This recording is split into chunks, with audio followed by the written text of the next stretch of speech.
I raised my sister's kids after she abandoned them. Now, they're paying me back, and she's furious. Hello, read it. I never planned to be a mother. It wasn't in my vision for the future, not even in the faintest, most hypothetical sense. My life was supposed to be simple, steady. I worked a decent job, had a small apartment, kept my world manageable. I had no one depending on me, and I liked it that way. But life doesn't care about plans. I was 28 years old when everything changed, when I became responsible for 3 children who weren't mine. At least, not biologically. I hadn't given birth to them. I hadn't spent years preparing to raise them. But in a single night, without warning, they became mine because no one else was left. My name is Olivia, and this is the story of how my life stopped being my own. I should start with Melanie, my sister, older by 3 years, but you'd never know it. If I was the responsible one, the steady one, then Melanie was the hurricane, sweeping through life without a care for the destruction she left behind. She had always been this way, reckless, charming, self-absorbed in a way that made people forgive her, even when they shouldn't. She had a way of bending the world to her will, of making others clean up her messes without ever feeling guilty about it. Our parents had adored her, doted on her, given her endless second chances. When she got into trouble as a teenager, they fixed it. When she dropped out of college, they made excuses. When she had her first child at 19 with a man who disappeared before the birth, they stepped in. And when she had her second at 22 and her third at 24, each with a different father, none of whom stayed, our parents held everything together so she wouldn't have to.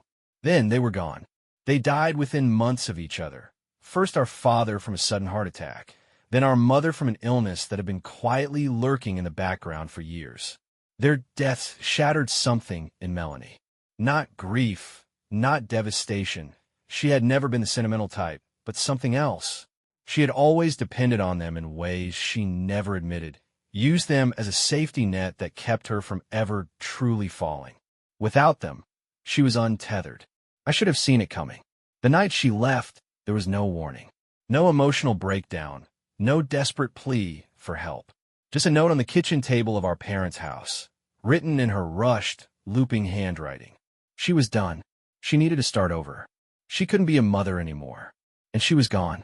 I stood there, rereading the words over and over, trying to make sense of them, as if I had misinterpreted some hidden meaning. But there was no misunderstanding. She had abandoned them. 3 kids. Ava, 8 years old, the quiet one, always watching, always listening, her small frame curled up on the couch like she was trying to disappear. Caleb, 5, full of energy, but confused, searching the room for his mother every few minutes like he still believed she would come back. And Noah, barely 2, too young to understand what was happening, but old enough to feel the absence. I didn't remember making the decision to take them. There was no dramatic declaration, no moment where I stood up and vowed to raise them. I just remember standing there in the apartment Melanie had abandoned, with 3 terrified children looking up at me. And I knew I couldn't leave them. I had no experience with kids. I had no savings, no support system, no plan. I had been working an office job that paid enough for me to live comfortably on my own, but I wasn't prepared for 4 people under one roof. The logistics alone were a nightmare. Figuring out where they would sleep, how I would afford food, how I would navigate a world I had never been a part of before. The first year was brutal. Sleepless nights, endless tantrums, doctor's appointments, school enrollments, learning how to juggle work and parenting without dropping the ball. Ava wouldn't talk to me at first. She barely spoke at all, just watched me like she was waiting for me to leave too. Caleb acted out constantly, pushing every boundary, testing to see if I would abandon him like Melanie had. Noah was the only one who clung to me, too young to understand anything beyond the fact that I was there. There were nights I sat in the dark, overwhelmed, wondering if I had made a mistake, if I had taken on something I couldn't handle, if I was setting them up for more disappointment by pretending I could be enough. But I didn't quit, and slowly things changed. Ava started talking. Not much at first, just small things, asking for a snack, telling me about school. But it was something. Caleb stopped testing me, stopped flinching when I raised my voice, stopped asking when his mom was coming back. And Noah grew up knowing only me. Years passed. The struggles never fully went away, but we made it work. I moved to a bigger apartment than a small house. I worked harder, pushed myself further, learned how to stretch every dollar. They grew into people I was proud of. Ava, brilliant and determined. Caleb, kind and full of life. Noah, sweet and thoughtful. And Melanie? She stayed a ghost. I had no idea where she went after she left. She never reached out, never checked in. It was as if she had erased them from her life. Maybe she thought about them sometimes. Maybe she didn't. Either way, she was gone, and I told myself it was better that way. If she had come back, it would have only been to hurt them more. By the time Ava was 21, Caleb 19, and Noah 17, my role in their lives was no longer a question. I wasn't just their aunt. I was the one who had raised them. I had been there for the scraped knees, the school plays, the heartbreaks, the graduations. I had been there in ways Melanie never had. And then something happened that I never expected. They wanted to thank me. It started small. Ava, the oldest, had gotten a great job after college. She was smart, ambitious, determined to build a future for herself. Caleb had started working too, taking on extra shifts, saving every dollar. And one day, they sat me down and told me they had been planning this for years. They handed me a check. Not a small one, a significant one. They had pooled their savings, worked extra hours, all because they wanted to make sure I was taken care of. I tried to refuse. I told them I didn't need anything, that raising them had been the best thing I had ever done, that I never expected repayment. But they wouldn't take no for an answer. This wasn't about money. This was about appreciation, about love. And I had barely processed the gesture before the storm hit. Somehow Melanie found out, and the moment she did, she came back like a wildfire, furious, demanding, ready to take what she thought was hers. For years, Melanie had been nothing more than a shadow in my memory, a closed chapter in a book I no longer wanted to read. I had spent a decade telling myself she was gone for good, that she had vanished into whatever new life she had built for herself, free from the burdens she had chosen to abandon. She had left without guilt, without hesitation, without looking back. And then, out of nowhere, she returned. At first, I didn't realize it was her. The signs were subtle, almost forgettable. Missed calls from an unknown number, then more, each one coming at odd hours. I ignored them, assuming they were spam, until the messages started. At first, they were vague, impersonal, just a single clip sentence. "We need to talk. It's important." The number was unfamiliar, but the name attached to the message sent a wave of ice down my spine. Melanie. I sat there, staring at the screen, feeling the weight of her name settle over me like a sickness. My first instinct was to delete the message, to pretend it never arrived. But something about it felt off. It wasn't just that she had reached out. It was why. She wasn't contacting me out of guilt. She wasn't reaching out because she missed her children, because she wanted to apologize, because she had spent the last decade regretting what she had done. She wanted something, and I knew, before she even said it, that it had to do with the money. I had barely begun processing it when the next message came through. This one less patient, more direct. "I know what they gave you." That was when I knew for certain. She had found out. The money had never been meant for her. It had been their idea. Ava, Caleb, and Noah, something they had planned for years. They had worked extra hours, saved what they could, pooling together enough to give me something real, something tangible to show their gratitude. It wasn't just money, it was recognition. It was their way of repaying me for the sacrifices I had made, for the years I had given them when no one else had. And somehow Melanie had learned about it. I should have blocked her, ignored her, cut her off before she had the chance to sink her claws into my life again.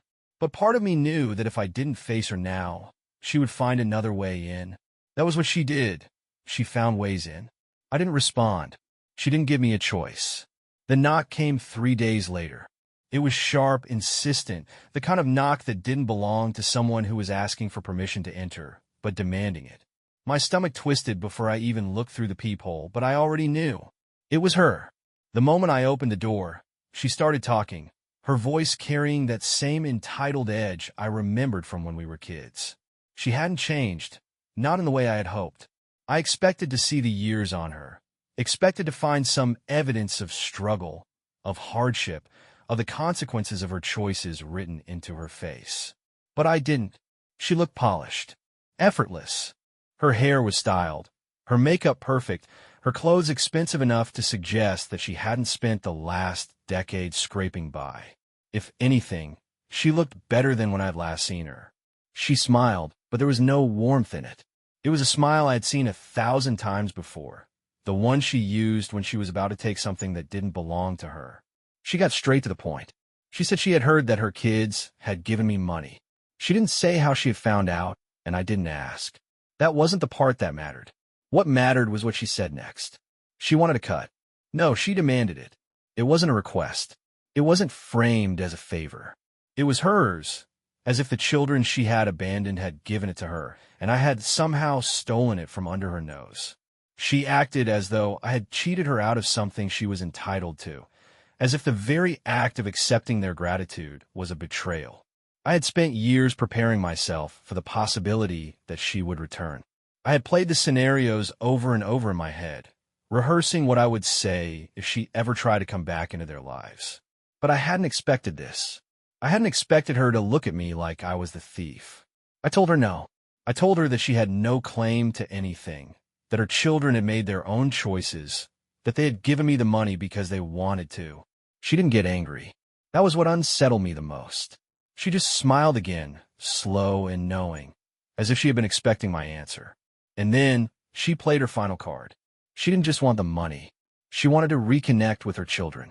She said she had changed, that she had spent years regretting what she had done, that she was ready to be a mother again. She painted herself as a victim of circumstance, as if I was the one who had stolen her family from her, as if she had been forced to leave, and I had kept her away. I stood there, barely breathing, as the pieces clicked together. This wasn't about regret. It wasn't about love. It wasn't even about making amends. It was about control. She had ignored them for over a decade, but the moment they had something of value, something she could take, she suddenly wanted to be a mother again. It was never about them.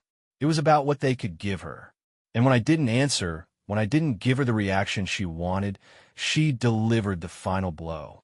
If I didn't let her back in, she said, she would tell them her side of the story. She would make them believe she had been forced to leave, that she had wanted to come back, but I had kept them from her, that I had lied to them, poisoned them against her, stolen them from her out of jealousy. It was a threat, wrapped in sugar-coated words. I knew she was manipulating me. I knew the kids would never believe her. But the fact that she was even willing to say it, to try to rewrite history, to make herself the victim, filled me with a rage so deep it nearly choked me. She had abandoned them. I had been the one who wiped their tears. I had been the one who worked late to make sure they had food on the table. I had been the one who stayed. And now, after all these years, she wanted to rewrite everything.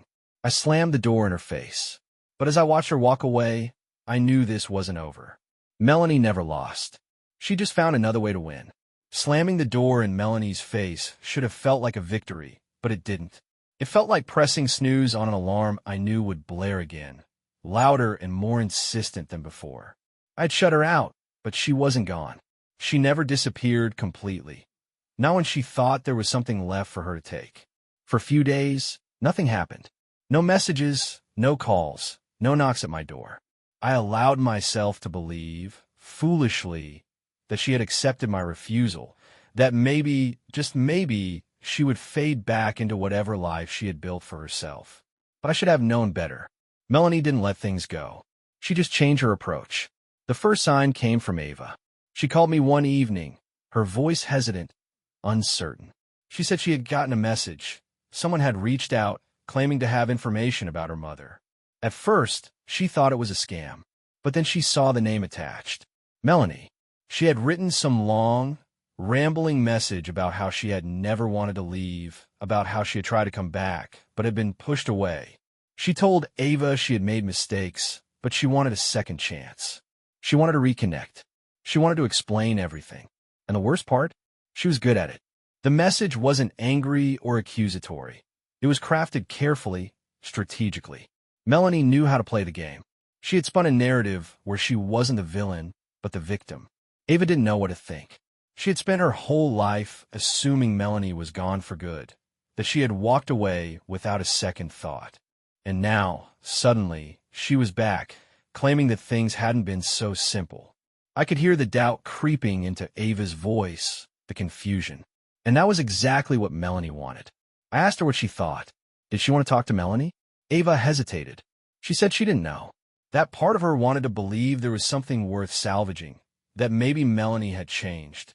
But another part of her, the part that had spent years learning how to live with the fact that her mother hadn't wanted her, didn't trust it. I wanted to tell her not to respond. I wanted to tell her to ignore it, to delete the message, to pretend Melanie had never reappeared. But I knew that wasn't my decision to make. She wasn't a child anymore. She had to choose for herself. So I just told her the truth. That Melanie was manipulative. That she had come to me first, demanding money, and when she didn't get it, she had changed tactics. That this wasn't about reconnecting, it was about control. Ava didn't say much after that, just that she needed time to think. But I knew my sister, and I knew she wouldn't stop with just one message. The next day, Caleb called. He had gotten a message too. The same story, the same carefully worded plea. But with him, she had tailored it differently. She had played the regretful mother, the one who had missed them terribly, but had been kept away by circumstances she couldn't control. She painted herself as someone who had suffered, someone who had wanted to be there, but had been robbed of the chance. And then, the real kicker, she blamed me. She never said it outright, but she implied it, that she had tried to be in their lives, but that I had kept them from her, that I had made decisions on their behalf, that I had controlled the narrative. I could hear it in Caleb's voice, the confusion, the hesitation. He had never doubted me before, never questioned the truth of what had happened. But Melanie had planted a seed, and now it was growing. That night, I barely slept. I kept replaying it over and over, this twisted game Melanie was playing, the way she had effortlessly slid back into their lives like she had a right to them. I had spent years raising them, protecting them, giving them the life she had walked away from. And in days, she was undoing it. Then the worst happened. Noah, out of all three of them, he was the one I worried about the most. He was still young, still vulnerable in ways the others weren't. He had been 2 years old when Melanie left. He didn't remember her. She was a myth to him, a story told in pieces by the people who had raised him. He had never asked about her. He had never needed to. But now, he was the one who reached out to her. He told me the next morning, his voice careful, like he knew he had done something wrong, but didn't want to admit it. He had messaged her back, just to ask why, just to get her side of the story, just to understand. And she had answered. She had told him she had never wanted to leave, that she had been forced out, that she had been too young to be a mother, that she had been overwhelmed, that she had needed help, that I had taken them from her. Noah believed me. I knew he did, but he also wanted to believe her. And that was the danger.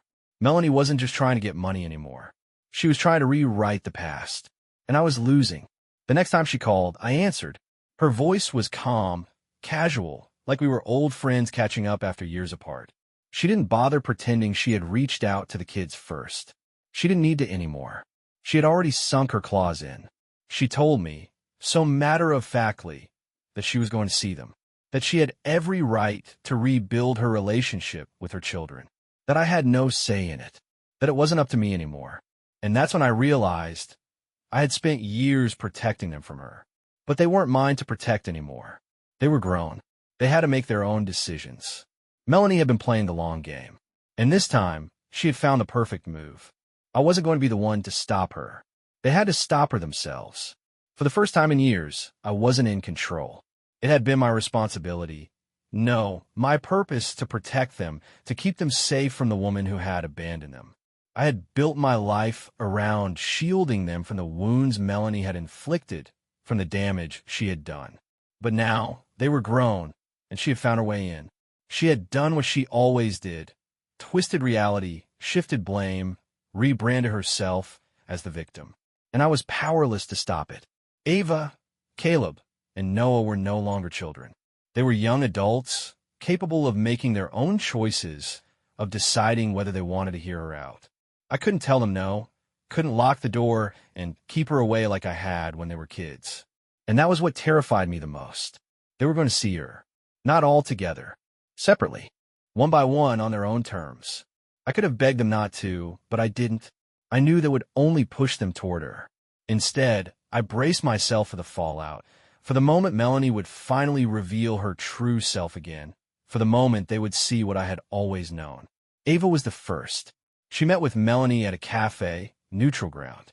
I spent the entire afternoon pacing, waiting for the inevitable call. When she finally phoned me, her voice was unreadable. She told me it had been strange, that Melanie had been warm, affectionate, a little too eager to make up for lost time.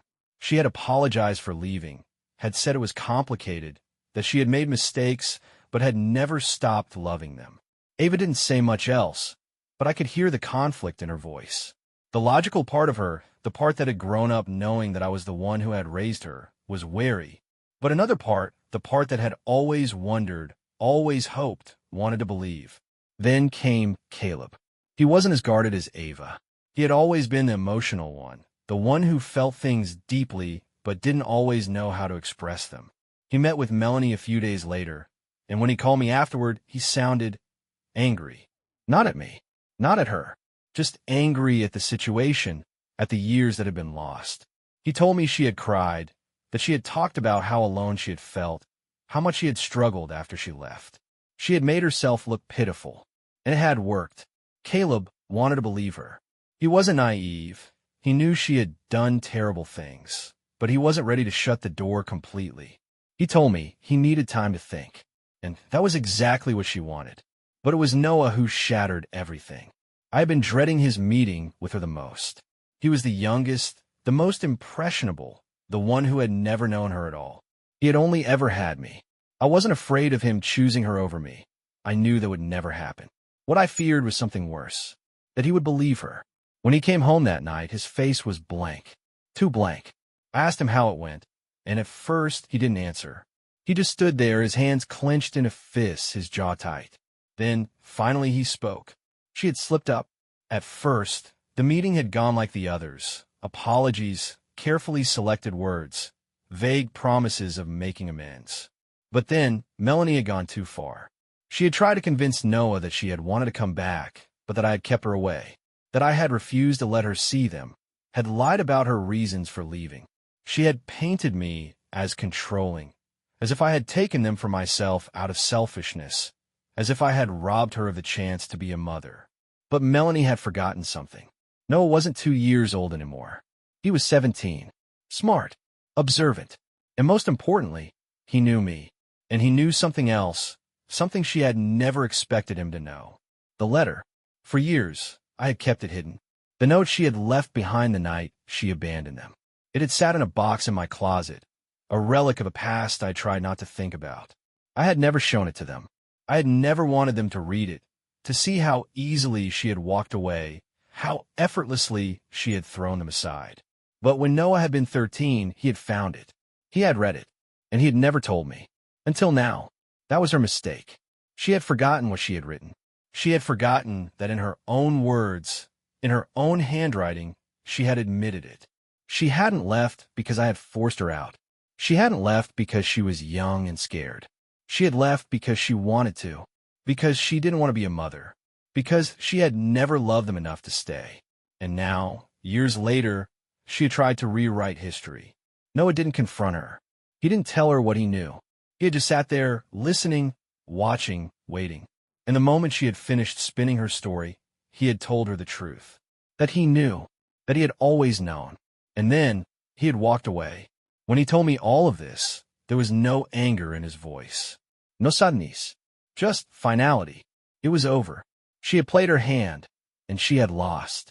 Ava and Caleb took a little longer to accept it, but they did. Melanie had burned through her last chance. And when she realized she wasn't getting the outcome she wanted, she stopped trying. Just like before, she disappeared. But this time, there were no more doubts, no more hesitation, no more wondering. She had spent her life trying to manipulate her way into getting something, attention, money, sympathy. But in the end, she was left with nothing. And for the first time in my life, I felt free. But something still lingered. Because if there was one thing I knew about Melanie, it was that she never truly left. She was always waiting for her next move. And I had no doubt she would try again. I should have known Melanie wasn't finished with me. She never simply lost. She regrouped, changed her tactics, waited for the right moment to strike again. And this time, she had found the perfect way to do it. The letter arrived like a snake in my mailbox, coiled and waiting. Thick, official, printed on stiff paper that made my stomach twist before I even opened it. My name was on the front, typed neatly, with no return address. That alone told me everything I needed to know. But it wasn't until I tore it open that I realized the full extent of what she had done. A legal notice. A lawsuit. Melanie was suing me. I sat down hard, my vision tunneling as I read through the dense paragraphs of legal jargon, my fingers tightening around the paper as my pulse pounded in my ears. She was accusing me of alienation, of turning her children against her, of withholding information that could have allowed her to reconnect with them sooner. She claimed I had defamed her, that I had robbed her of the chance to be a mother, that I had stolen them from her out of selfishness. And worst of all, she wanted compensation. It was absurd. It was insane. And yet, she had done it. She had filed it. My hands shook as I flipped through the pages, my mind racing. She had evidence, or at least what she wanted a judge to see as evidence. Screenshots of text messages, selectively cropped to paint me as the villain. Voicemails where she had reached out to them, carefully worded to sound as if she had been ignored, as if I had intercepted and blocked her. A timeline she had fabricated, weaving together half-truths and outright lies, all designed to make it seem like I had been the reason she had stayed away for all these years. But I knew what this really was. She had lost the battle for their love, so now she was trying to take the one thing she still could. The money. I had never felt so exhausted, so tired of this endless game. I had given up my 20s, my freedom, my peace of mind to raise her children, to make sure they had everything she had stolen from them when she left. And now, after all of that, she was trying to make me pay for it. I called my lawyer. The legal process was slow, grueling. My lawyer reassured me that Melanie had no case, that she had no real proof, that no judge in their right mind would take her claims seriously. But that wasn't the point. She knew she wouldn't win. This was about dragging me through the mud, about making me fight, about forcing me into a war I had never wanted to be part of. She wanted to exhaust me. She wanted to make me desperate. She wanted me to crack. And I almost did. For weeks, I barely slept. My chest felt tight every time the phone rang, every time I saw another email from my lawyer, every time I remembered that she had found a way to pull me back into her chaos. I had spent years rebuilding my life, and now, in an instant, she had dragged me right back into the past, into the nightmare I had spent so long trying to escape. I didn't tell Ava, Caleb, or Noah at first. I didn't want them involved. I had spent so long protecting them from her, shielding them from the damage she had done, that I couldn't bring myself to tell them she was still finding ways to hurt us. But then another letter arrived, and this one had their names in it. That was when I broke. I sat them down and told them everything. About the lawsuit, about her claims, about the twisted, manipulative story she was trying to sell to the courts. I braced myself for their reaction, for the anger, the frustration, the pain. But it never came, not in the way I expected. They weren't confused. They weren't torn. They were furious. Ava didn't hesitate. She called a lawyer of her own. Caleb went through every message, every conversation he had ever had with Melanie, digging for anything that could prove she was lying. And Noah, quiet, methodical, dangerous in his certainty, found something I hadn't expected. The letter. The one she had written the night she left. The one I had hidden away, buried in a box in my closet, too ashamed, too heartbroken to ever show them.